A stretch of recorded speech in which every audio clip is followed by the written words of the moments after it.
Hey guys, I thought I'd do a proper sort of more of a devlog video for this, as it's kind of at a state where it's got the bare minimum to kind of function as most games would. I mean, we don't have like a startup menu and all that kind of stuff, but we've got all the key factors for what this game needs to be functional.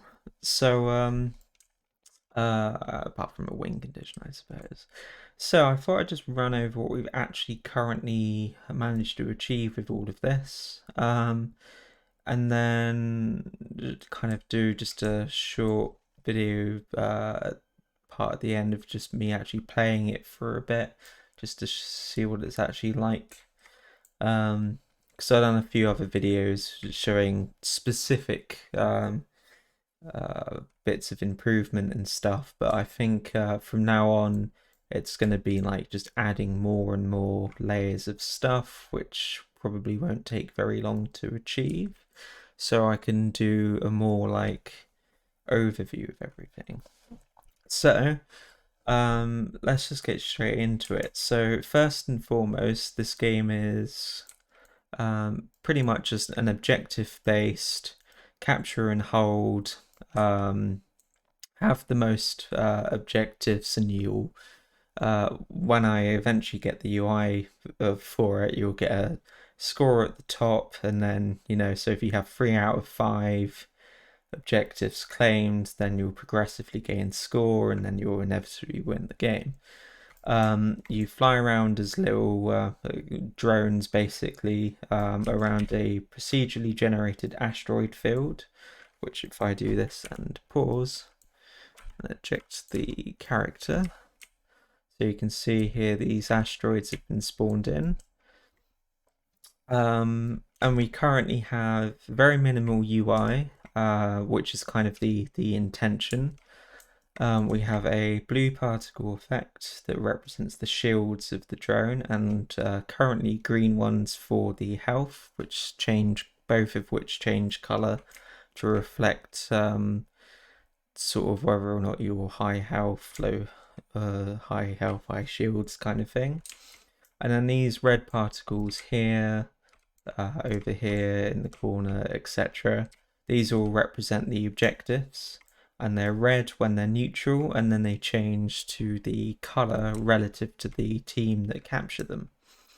And all of these, apart from this one, which is me, are AI controlled bots, and they're intelligent enough that I believe they probably wouldn't need any more logic put to them, other than for managing weapons and abilities later on.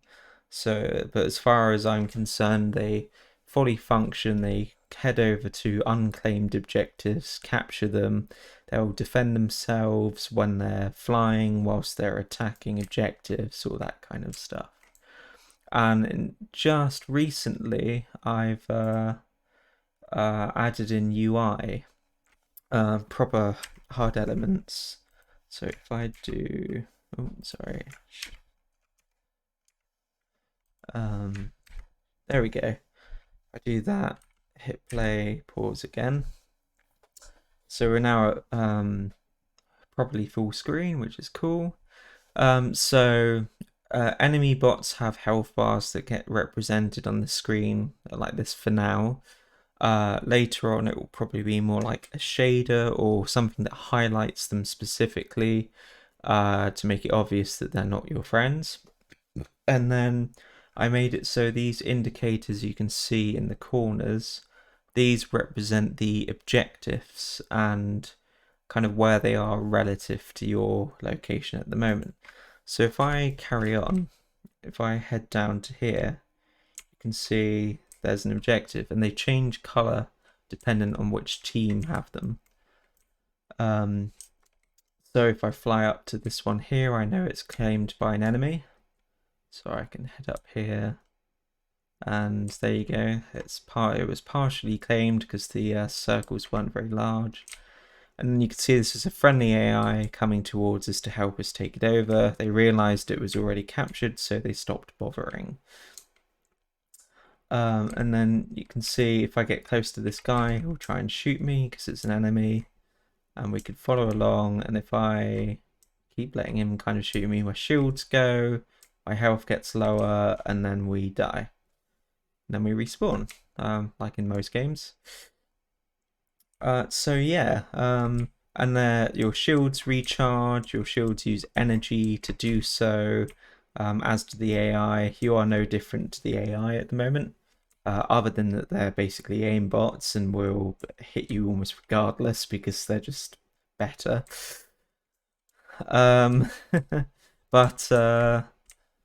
But yeah, that's what we got at the moment, and you can see he's got no shields, so he's doing like a little evasive maneuvering pattern, which is something else I've implemented. They only do it when they have no shields.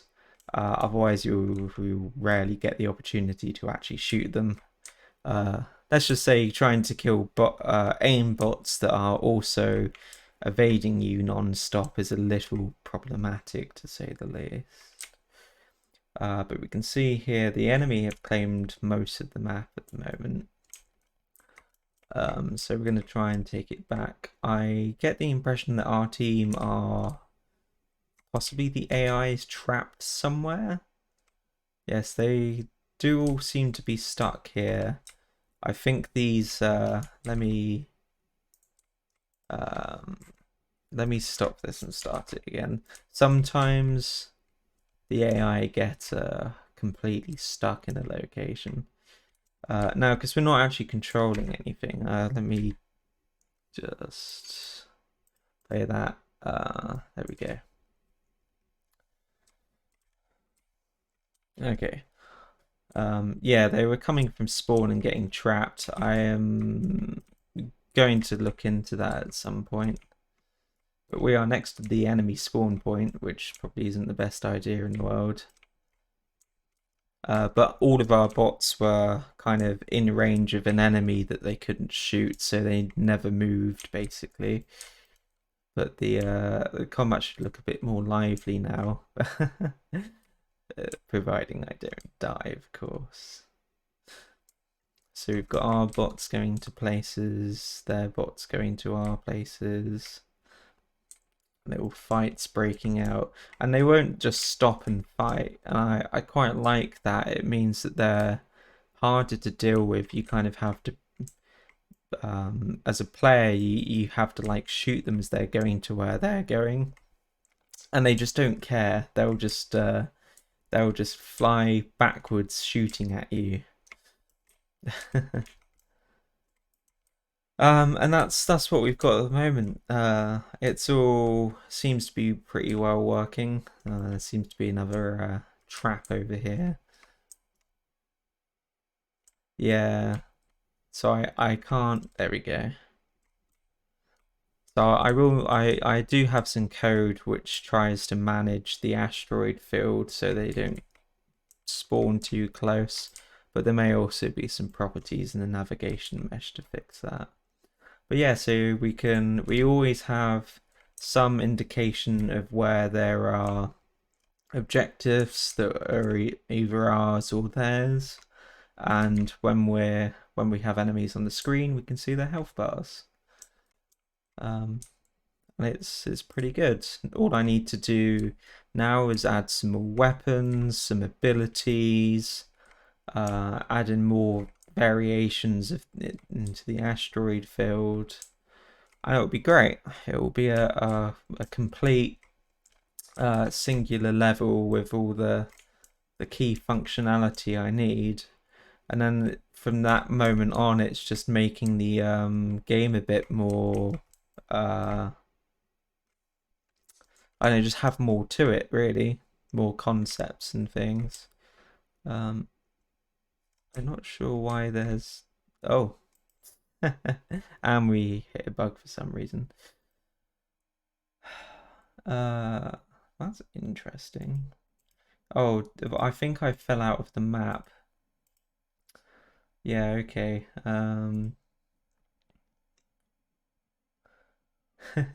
Anywho, you get the idea. I'll just stop that. I need to put a kill zone outside of the edge of the map. Or actually just a physical barrier that stops you from flying off would probably be better. In fact, that's something I could do with the UI as well, which would be good.